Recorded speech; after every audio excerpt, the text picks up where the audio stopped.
Welcome to the Dental Brief, the world's direct, right-to-the-point podcast produced to get you the information you need to learn and grow your practice. To learn more about our guests and find links to information discussed on our show, visit our website, dentalbrief.com. On to today's episode. Hello, everyone. Welcome to another episode of the Dental Brief. Today we have with us a very special guest, Dr. Grace Yum. Dr. Yum, say hello. Hi, everyone. Thank you for having me. Yeah, we're grateful to have you here. Why don't you talk about how you and why you became a dentist? I became a dentist because when I was in college, I was invited to be a dental assistant through family connections. And my family dentist, his daughter is an orthodontist, and she was working a job as an associate in the town that I went to school. And so she said, hey, we're looking for dental assistants even on Saturdays. Do you want to come and help me out? And I said, sure. I don't know anything, but I can jump in and help you. So I became a quick understudy chairside dental assistant. Now, the office that she was working at had two wings. One was an orthodontic wing and one was a pediatric wing. And so when she didn't need me, they wanted me to work in the pediatric side as well. So I got to go jump back and forth, and I had no intentions of becoming a dentist. I was in school for communications, thought I was going to be a journalist. But that is how I got started. Wow, that's interesting, and it's great. So you've fulfilled a lot of roles and practices, and in fact, you had your own practice or a couple of practices up until just recently, correct? Yes, correct. So how did you go from practicing dentistry to helping other dentists in practice? That's a great question. About a few years ago, 2017, I was in a lot of dental Facebook groups, and I found them to be very helpful. However, I just didn't find a niche or a space where I felt like I can relate to others as a mother, as a business owner. I felt like a lot of the groups I were in, you didn't know who you were talking to. Was it a student? Was it someone who was an office manager? Was it like, you just didn't know. And so I really wanted a space where I was going to be talking to my colleagues. Like, I know there are doctors, I know that they're mothers like myself, and I know that they're majority, business owners or associates, because I have been both. I have done the associateship, transitioned into ownership. So I decided to create my own space because I just didn't feel that I was fulfilled in the other spaces. So that's how it started. I did not have any intention of doing it to help other people. It was purely selfish for myself and my colleagues, my friends.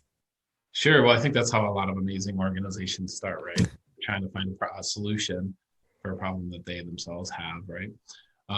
So that's great. So you have your podcast, MommyDips.com, MommyDips. It's Mommy Dentist in Business podcast, which is fantastic. So you're out there, you hear a lot, you see a lot. Tell me about some problems that you see that dentists are having. So because, I run a mommy-focused group, a lot of the, issues that women face is how to juggle, how to cater to your career and also your family, because they both take up a lot of time. And if you're a parent, sometimes you feel guilty that you're spending more time at work and not enough time on your home life. And I think as moms, some of us are married and some of us are single, the guilt that we feel that we're not adequate enough, we're not doing enough for our children because we're at work, that feeling of, oh my gosh, I just had a baby, I'm going back to work in 4 weeks, like not having enough maternity time.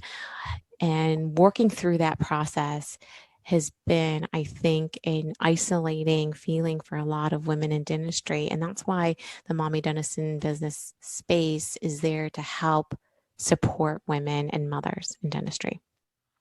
That's awesome. So tell me, what are some things that moms that are kind of experiencing that's what you're talking about? I know that's a big problem.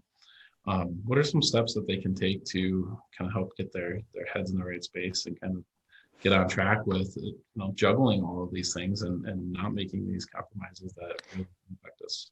Yeah, no, that's a great question. And I think that the first step is to find a space, find a community, find support. And I think, when we hear of raising a family, people say it takes a village, and it really does. And I think that finding like-minded women, whether it be dentists or working moms, maybe other in your physical community, like next door neighbor or such, you need to find support because it's not easy, and you need to find people that you trust to help care for your children so that when you're at work, you're focused and not thinking, oh my God, did Susie get her snack? Is she doing okay? Because I think as moms, we worry, oh my God, did they get their homework done? Or did they get to tennis lessons? Did they finish that homework assignment and get it done?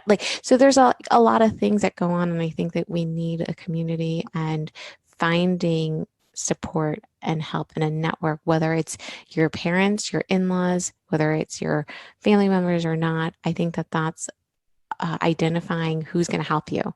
So if you're pregnant, first-time mom, you have to identify and lay out steps while you're pregnant, before you have the baby, on what is this going to look like? How is this going to work after the baby comes? Because if you try to figure that out while caring for your own self and the baby, it will be overwhelming. Yeah, it's great information, and the planning part, I think, obviously makes a lot of sense. Usually it always makes more sense to plan when we didn't, right? So in other words, we forget about it and go, oh, well, it would have been smart to do this. But let's talk about COVID a little bit. I know we didn't talk about the subject, but we are in the middle of it. This is being recorded in January, the middle of January 2021.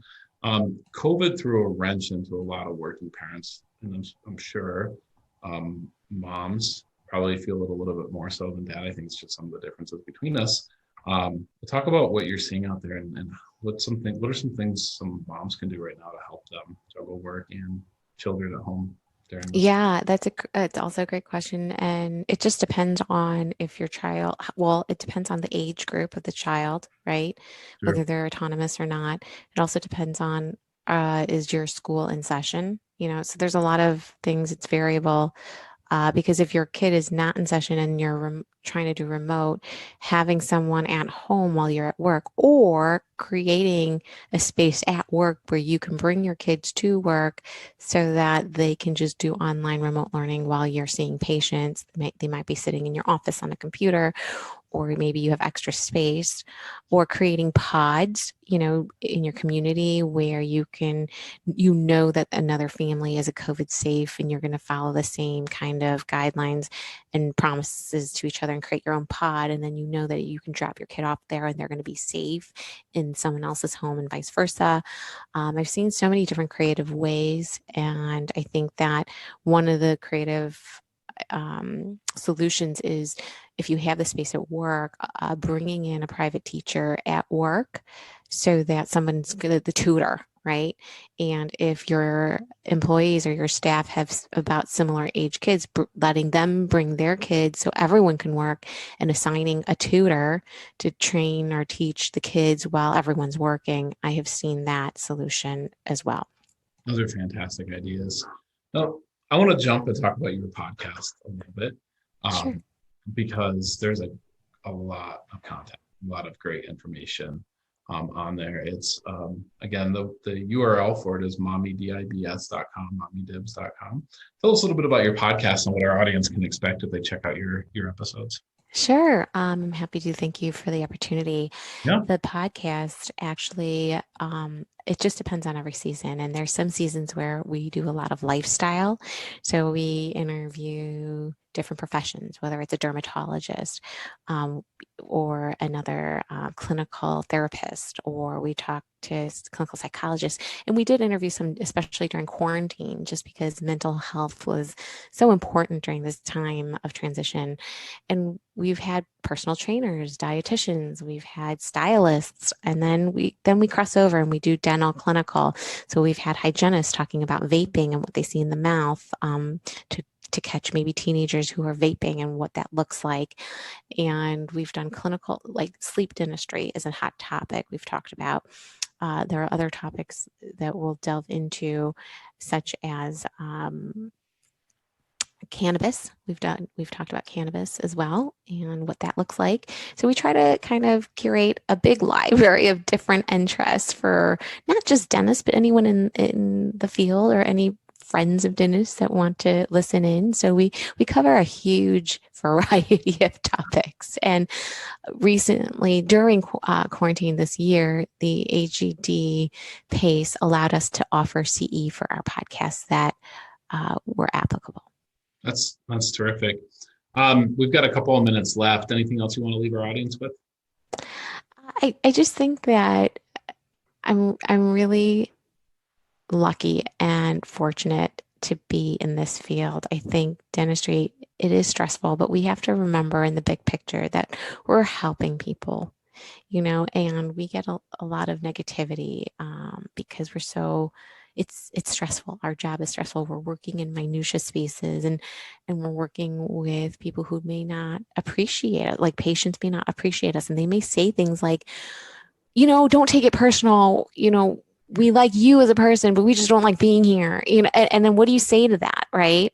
Yeah. So I just want to remind my colleagues, like, hey, just remember why you started. Just remember your why you're doing this and why you're serving the patients that you're serving. And just remember that happiness is what you make of it, and don't take things personally, what people say to you. And if it's negative, I just let it roll off your back. It's just not worth it to be stressed out about it. That's all truth. Great words of wisdom. We really appreciate it. Dr. Young, we appreciate you and appreciate you coming on the show. Thank you so much. Thank you for having me. Bye. Thank you for joining us on today's episode. Did you know you can weigh in on today's topic on Facebook? Search The Dental Brief on Facebook or visit our website, dentalbrief.com, and just follow the link. We look forward to having you join us again on another episode of The Dental Brief.